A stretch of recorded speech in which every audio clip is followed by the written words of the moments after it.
আমার জাদুই দণ্ড।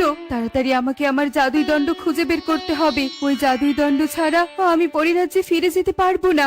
জাদুই দণ্ড হলো পরিরাজ্যের আসল শক্তি। এই বলে পরি আশেপাশের ঝোপ জঙ্গল থেকে শুরু করে সব জায়গায় তার জাদুই দণ্ড খুঁজতে থাকে। কোথাও পরি তার জাদুই দণ্ড খুঁজে না পেয়ে এক নদীর ধারে এসে পৌঁছায় আর কাঁদতে কাঁদতে বলে, আমার জাদুই দণ্ড কোথায় হারিয়ে গেল?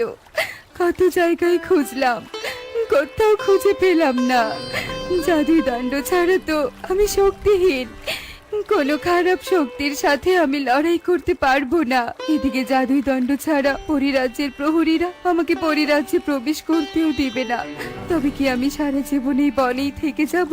কিন্তু বনে এভাবে থাকলে তো আমার বিপদ হবে। কি করি? হ্যাঁ, উপায় পেয়েছি। আমি একটা বড় মাছের রূপ ধরে এই নদীর জলের মধ্যে লুকিয়ে থাকি। সুযোগ বুঝে আবার নদীর জল থেকে উঠে এসে পরিরূপে আমার জাদুই দণ্ড খুঁজতে থাকবো। যতদিন পাবো না ততদিন মাছ রূপে এই নদীর জলের মধ্যেই থাকবো।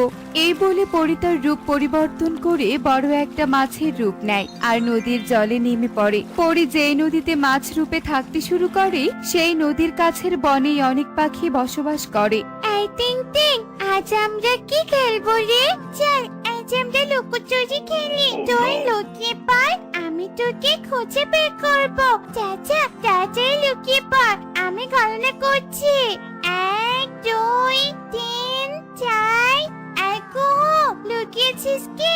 আমি তোকে খুঁজতে গেলাম কিন্তু। এই কুহু, কোথায় যে তুই? তোকে খুঁজে পাচ্ছি না কেন? কুহু, একটা গর্ত দেখতে পাচ্ছি। কুহু, ওই গর্তে লুকায়নি তো? দেখি তো গিয়ে।